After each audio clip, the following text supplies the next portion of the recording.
I'm Lucille Lewis. I'm an ex-Winnipegger.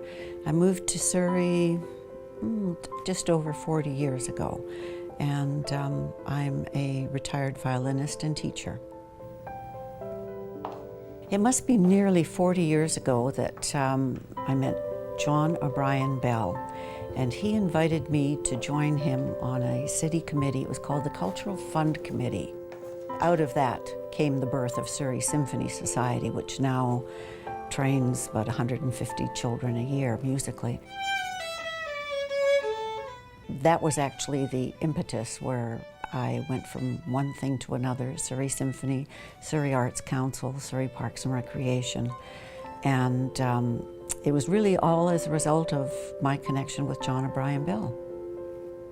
Years ago, when my daughter was still quite young, and of course all the students were coming here for lessons, and she was passing a comment, an observation that they don't always go on to become professional musicians.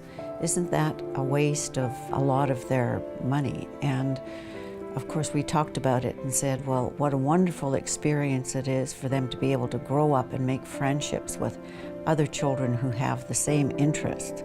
Obviously the musical training develops them as individuals greatly, but just the camaraderie that they develop through all their school years is just immeasurable. Well, my wish for Surrey is that it continues to grow in the way it is, very positively. Obviously, it's going to become the largest city in British Columbia, and hopefully the arts is going to catch up and be what it should be for a major city.